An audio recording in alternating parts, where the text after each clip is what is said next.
얘기 구강 시작하겠습니다. 나중에 강의 보시고 나면 얼굴 나오는 게 좋은지 안 나오는 게 좋은지 아니면 둘 다 상관없는지 여유 되시는 분들은 댓글 좀 달아주세요. 그죠? 그래서 뭐 안 삐질 테니까 안 삐질 테니까 그래서 여러분들께서 이제 가끔 얼굴 안 나오는 게 좋다. 뭐 이렇게 말씀하시면 제가 좀 월화수는 지방에서 좀 이렇게 찍을 거고요. 그래도 계속 얼굴 나오는 게 좋다 그러면 이렇게 장비를 좀 들고 다녀야 되나? 아무튼 그 고민을 해보겠습니다. 뭐 상관없다 그러면 그냥 쭉 이렇게 일주일에 이제 한 번은 제가 이렇게 패드로 화면 녹화해가지고 올리는 방향으로 해볼게요. 그죠? 예. 못생겨서 안 나오는 게 좋다 그런 말씀 하셔도 안 삐질 테니까 걱정하지 마시고 그죠? 맨날 제가 제가 소심한 건 컨셉트인데 자꾸만 진짜인 줄 알고 계셔가지고 자 보죠. 51쪽 보시면 빈칸 추론 이렇게 해서 나와 있어요. 그죠? 일단 뭐 빈칸 뚫어두고 들어갈 말 물어보는 거죠. 생각해 보세요. 제가 계속 올해 이제 독서 강의에서 강조하고 있는 건 핵심과 주제에서 모든 것들이 출발한다는 거죠. 그래서 빈칸도요. 그 글의 핵심이나 주제를 제대로 이해하고 있는가. 그래서 일단 주제나 결론 같은 것들을 빈칸으로 자주 물어본단 말이죠. 아니면 핵심 개념을 활용하는 거. 그래서 1번에 제2시문 전체의 주제나 관점을 파악하는 게 굉장히 중요하고요. 그 다음에 2번 빈칸 앞뒤의 내용. 일단 앞뒤의 내용 흐름과 자연스러워야겠죠. 그리고 이제 답을 택했을 때 3번 선택지의 단언한 문장이 주제나 관점과 일치하는지로 점검할 수 있어야 합니다. 자, 독해 비법 보시면 첫 번째 거 보세요. 빈칸 뒤에 여러 사례가 나와 있는 경우에 사례 전체를 포함하는 일반적인 진술이 빈칸에 들어간다. 그럴 수밖에 없는 거죠. 우리 왜 큰 범주의 포괄적인 얘기를 먼저 해주고 그걸 자세히 이해시키기 위해서 예를 들거나 아니면 여러 사례들을 보여준 다음에 마지막에 이게 무슨 의미가 있는지 정돈해 주는 게 일반적인 글의 패턴이기 때문에 그죠? 빈칸 뒤에 사례가 나와 있는 경우에는요. 그 사례 전체를 포함하는 일반적인 진술이 들어가야 하고요. 그다음에 두 번째, 글의 기본적인 구성 방식을 활용한다. 이건 무슨 얘기냐면 예전에 2014년 사회복지직 9급이었을 거예요. 그때 민족문화의 전통과 계승이라는 그 글의 서론 부분을 문제로 준 다음에 논제에다가 괄호를 뚫어놓고 물어봤거든요.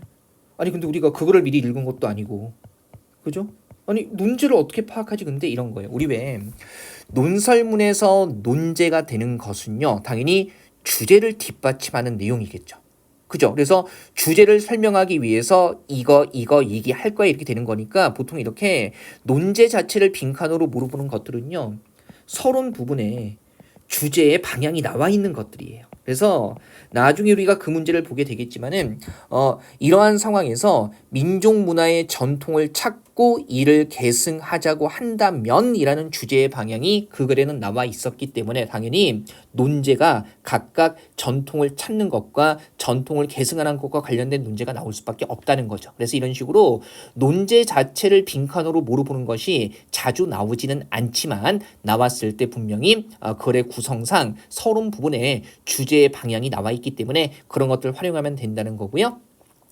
세 번째, 선택지에서 비슷한 내용이나 소재가 두 개 이상 확인되는 경우, 그죠? 그러니까 통념으로 봤을 때는 이거 둘 다 될 것 같은데라는 생각이 드는 문제가 있을 수 있어요. 하지만 그때 마지막까지 확인해야 하는 것은요, 주제, 그다음에 전체 관점입니다. 항상 두 개 헷갈릴 때 무엇이 주제와 더 가까운 거라는 거 생각을 하셔야 되는 거죠. 보세요. 자, 대기 1번 보시면 이미 풀어본 문제이기 때문에 빠르게 보겠습니다. 지금 선택지에서 그죠? 세 가지가 반복되고 있죠. 문제의 현실성, 세계 현실성, 해결의 현실성. 그러면 각각의 핵심 개념과 관련된 것들을 정리를 해야 돼요. 자, 일단 1문단에 보시면 그죠? 가볼게요. 둘째 줄인데요.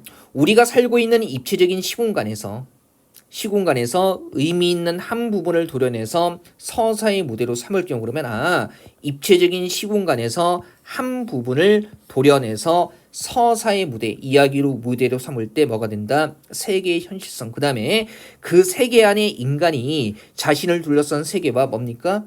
고투, 그죠? 싸우면서 당대 공론장에서 논의해볼 만한 의제를 산출해낼 때 문제의 현실성이 확보되고요. 그죠? 말은 좀 어려운데 연결되는 고리는 상당히 명확해요. 그 다음에 한 사회가 완강히 구조하고 있는 가능한 것과 불가능한 것의 좌표를 흔들면서 문학 비평문이죠. 그죠? 특정한 뭐를 선택지를 제출할 때 해결의 현실성이라고 얘기를 하고 있네요. 그리고 이제 이 개념을 구체적인 사례에 적용을 해보는 건데요. 보니까 최인원의 광장은 밀실과 광장 사이에서 고뇌하는 주인공의 모습을 통해 한번 보죠. 남이냐 북이냐라는 민감한 주제를 뭡니까? 공론장에 던졌다. 이게 의제를 던지는 거 아니에요? 공론장. 뭐예요? 나와 있는 공론장? 되게 쉽죠? 이거 뭐가 되는 겁니까? 얘는 바로 문제의 현실성. 첫 번째. 문제의 현실성이고요. 그 다음에 작품의 시공간으로, 그죠? 남한과 북한을 소설적인 세계, 시공간, 그죠? 세계로 선택했다. 서사의 무대로 삼는 거죠. 시공간. 시공간 뭐가 되는 겁니까? 얘가 바로 뭐예요? 세계의 현실성이죠. 이렇게 답은 바로 나오네요. 그 다음에 마지막 주인공이 남과 북 모두를 거부하고 뭐예요? 자살을 선택하는 결말, 선택, 특정한 선택지를 제출하는 거죠. 얘가 뭐가 되는 겁니까? 해결의 현실성이 되는 겁니다. 그래서 내용적으로 봤을 때 다소 까다롭게 이해할 필요가 있는 글이기는 하지만 직접적으로 연결되는 고리가 상당히 명확하죠. 그래서 요거 답 1번 택하시면 되고요. 이런 것들 보면서 아니 가능한 것과 불가능한 것의 좌표를 흔드는 게 무슨 개념인지 설명해 주세요. 알아서 뭐 할 겁니까? 대학교 교양국어 강의가 아니잖아요. 문학 비평 공부하는 것도 아니고 연결되는 고리 잡고 답 확인했으면 이런 것들 넘어가면 되는 거죠. 그죠? 몰라서가 아니라 쓸데없기 때문에 그런 것들을 설명하는 게 쓸데없기 때문에 설명 안 드리는 겁니다. 제가 집에 갖고 있는 문학 비평문에 나와 있는 그 비평책에 나와 있는 글이에요. 이제 이런 것들 나중에 제가 이런 것들 모아가지고 또 문제화하고 하겠죠. 대개 2번 보죠. 빈칸에 들어가 적절한 거. 빈칸이 지금 결론으로 나와 있거든요. 그럼 실험 봐야 되죠. 일단 누구의? 신경과학자 아이젠버거의 실험 했고요. 그죠? 그 다음에 이 실험은 뇌의 활성 부위를 보면서 심리적인 상태를 파악하는 거래요. 그래서 이제 일종의 따돌림을 당하는 실험을 한 거죠. 그래서 실험 참가자는 나머지 두 사람이 아무런 설명 없이 자신을 따돌린다고 느끼게 됐고, 실험 참가자가 따돌림을 당할 때 뇌에서 전두엽의 전대상 피질 부위가 활성화되는데 이때 물리적 폭력을 당하기 때문에 활성화되는 뇌 부위. 그러면 활성화되는 뇌 부위가 똑같다는 것은 그죠? 심리적 상태가 똑같다. 즉 따돌림과 물리적 폭력을 당할 때의 심리적인 상태가 동일하다는 거 아니겠습니까? 그래서 1번 보면 지금 보세요. 여기에서는 따돌림에 대한 게 핵심이지 물리적인 폭력을 알리려고 하는 건 아니에요. 안 되고. 그다음에 3번에 핵심 따돌림은 피해자에게 물리적 폭력보다 더 심각한지는 알 수가 없어요. 다만 물리적 폭력을 당할 때 활성화되는 뇌 부위와 동일하다까지만 나와 있기 때문에 그죠? 그래서 4번이죠. 따돌림을 당할 때와 물리적 폭력을 당할 때의 심리적 상태, 활성화되는 뇌 부위가 동일하기 때문에 심리 상태도 다르지 않다라는 거 그죠? 따돌리는 것이 물리적인 폭력을 행하는 거나 마찬가지다라는 얘기를 해주고 있는 거죠. 괜찮죠? 자, 이게 44번까지 가볼까요? 자, 41번. 어휘 모르는 건 좀 사전 좀 찾아보세요. 그죠? 그 정도 노력을 할 수 있잖아요. 우리 모두. 그죠? 설명도 어느 정도 드릴 건데. 자, 지금 기억 니은에 들어갈 말 적절하게 나열한 거고요. 자, 기억 보죠. 전체는 봐야겠네요. 요즘에 비전문가들이 대중매체를 통해 쏟아내는 현대사 연구물을 흔히 볼 수 있고, 그러나 뒤집어주면서 역사를 올바로 서술하지 못하는 문제가 된대요. 올바른 현대사 연구로 나아가기 위해 보완해야 할 점이 있다면 무엇일까? 그래서 그러면 이런 거죠. 올바른 현대사 연구로 나아가기 위해서 보완해야 할 점 질문으로 던지고 있으니까 이 보완해야 할 점이 바로 주제가 되는 거죠. 그래서 우선이라고 얘기하고 있네요. 자, 수집한 문헌 자료에 대해서 사실 검증의 절차를 거쳐야 한다. 자, 현대 연구들은 기호나 이해관계에 선택된 자료들이 이렇게 활용되기 때문에 문제가 되는. 그러면 사실 검증도 하지 않고 멋대로 활용된다는 거고 아니면 필요한 것만 골라서 활용된다는 거니까 여기서 자의적, 자기 임의로 하는 거 아니면 특정 방향 그리고 아니면 선택해서 하는 게 다 들어가요. 이타적은 당연히 안 되죠. 기억에서는 결정적인 답의 근거가 안 나오는 거예요. 그리고 문맥상 1, 3, 4번이 다 들어가도 괜찮습니다. 그러면 고민하지 말고 니은까지 끝까지 봐야죠. 다음으로 사건을 바라보는 광각적 시야를 두 번째 거 광각적 시야를 갖출 필요가 있는데 현재 비전문가들이 이루어진 현대사 연구를 보면 글쓴이가 문제가 있다고 느끼는 거죠. 역사적 사건을 특정한 시각에서 서술한 경우가 많다. 이게 문제가 되기 때문에 뒤집어주면서 뭡니까? 종합적인 분석이 필요하다. 그럼 이런 거죠. 니은에 들어가는 것은요. 그죠? 지금 이 사람이 요구하는 것과 반대되는 것, 문제가 되는 거. 그래서 광각적이고 종합적인 것과 대조되는 게 니은에 들어가야 되는 거죠. 그러면 보세요. 종합적이라는 건 오히려 같은 거니까 안 되고요. 그죠? 그 다음에 다원적이라는 것은 근원이 여러 가지이기 때문에 광각적이거나 종합적인 것과 오히려 통하는 면이 있는 거죠. 대조되는 게 아니에요. 그래서 뭡니까? 지엽적인 거, 세부적이고 자세한 것을 치우친 거. 그죠? 이게 광각적, 종합적인 것과 대조되는 개념이 되는 거죠. 따라서 1번이 가장 적절합니다. 확인하시고요. 네, 42번 한번 가보죠. 그죠? 얘도 역시 빈칸 뭐 당연히 적절한 거 묻고 있고요. 자, 앞뒤 연결되는 거 보죠. 흐름 봐야 되는 거죠. 블로그는 인터넷 네트워크를 의미하는 웹과 기록한다는 의미를 지닌 로그가 합쳐진 말이다. 자, 블로그는 뭐 블로그의 개념을 얘기해주고 있고요. 경제, 정치, 문화, 연애 등 분야별로 전문화되어 활용될 만큼 인터넷상에 강력한 소통 수단으로 자리 잡고 있고요. 그렇다면 블로그가 질문 던지고 있네요. 온라인상의 대표적인 정보 공간으로 성장할 수 있게 한 힘은 무엇일까라고 해가지고요. 여기에 대한 답이 주제가 되는 건데 근데 관련되는 끝까지 가보죠. 관련되는지. 자, 그 대답으로 우선 질 높은 정보와 적극적인 소통에 대한 네티즌의 욕구를 들 수 있다. 인터넷의 발달 초기부터 의사소통 공간으로 이용되었던 게시판은 많은 사람들이 들렀다 가기 때문에 정보를 빠르게 알릴 수 있다는 장점이 있었다 해가지고요. 이런 게 바로 이제 성장할 수 있게 한 힘이 된다는 거고, 그 다음에 빈칸 나오는데 이게 또 다른 힘에 대해서 얘기를 할지를 모르는 거죠. 그래서 뒷문장까지 봐야 돼요. 사이버 공간에서는 자신의 정체성이 쉽게 드러나지 않기 때문에 책임감이 없었기 때문이다. 그러면 정체성이 드러나지 않아서 책임감이 없었기 때문에 나오는 결과가 여기에 들어가야 되는 거니까 장점이 들어갈 수는 없겠네요. 그죠? 그래서 1번에 반면 대부분의 이용자들이 익명으로 참여하기 때문에 앞에 장점과 반대되는 거. 그러면서 정보의 질은 부정할 수 없었다. 왜? 책임감이 없었기 때문에.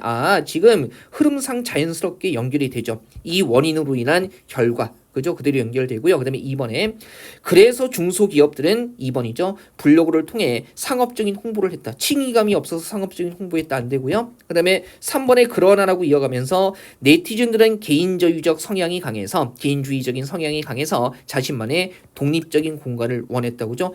책임감이 없었기 때문에 독립적인 공간을 원했다도 인과관계 성립하지 않습니다. 4번도 마찬가지죠. 책임감이 없어서 현대인의 생활 방식에 많은 영향을 끼친 건 아닙니다. 그죠? 반면이라고 이어가면서 부정적인 측면과 그 이유를 언급해주고 있기 때문에 뒤쪽의 흐름까지 본다면 1번이 가장 적절한 거죠. 그죠? 다른 측면으로 빈칸을 내고 있네요. 얘는요. 자, 그러면 43번도 가보죠. 역시 빈칸 적절한 거고요. 가볼게요.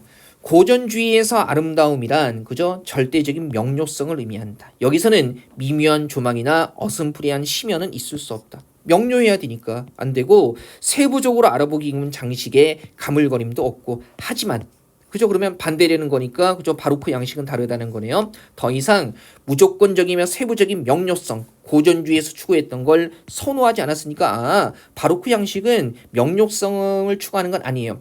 바로크 시대의 건축물인 미넨의 궁전극장 장식은 자 그러면 일단 바로크 양식의 특성을 보여주는 것일 텐데 맥락 끝까지 봐야 되죠.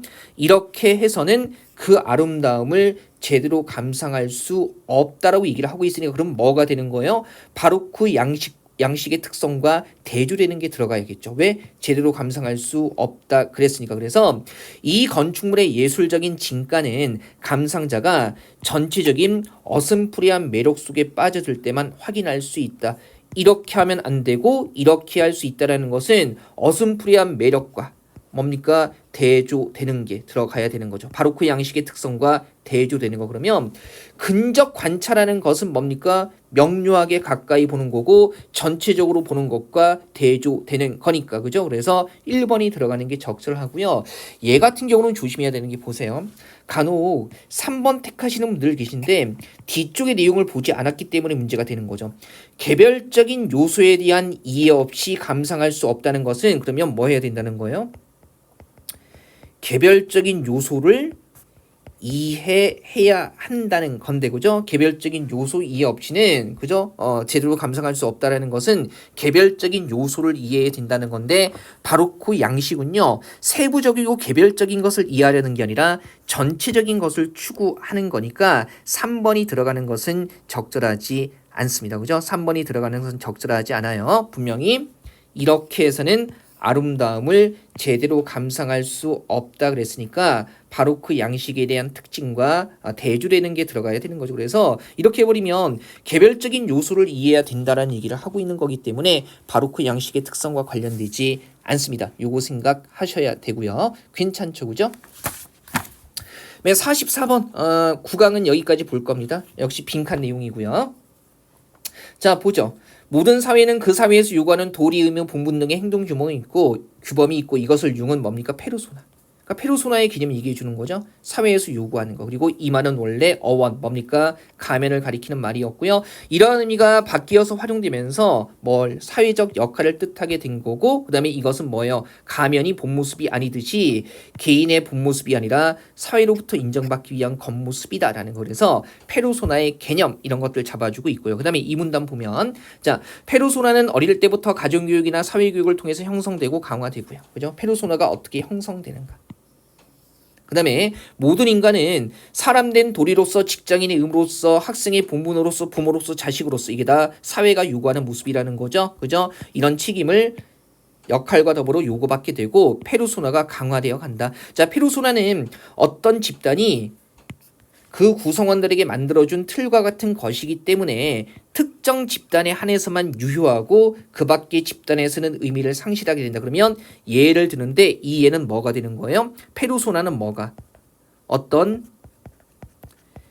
집단이 만들어준 틀이기 때문에 사회마다 유효할 수도 있고 아닐 수도 있다는 거죠. 그 예를 들어주고 있는 거예요. 뭐가 달라지는 애? 집단이 만들어낸 페르소나가 달라진 예. 그래서 유효할 수도 있고 의미를 상실할 수도 있다는 예가 되는 거죠. 예를 들어 어른 앞에서 담배를 피운다든가 대화할 때 상대방의 눈을 똑바로 쳐다본다든가 하면 한국 사회는 버릇없는 행동이라고 비난하지만 서양 사회에서는 그렇게 보지 않는다. 왜?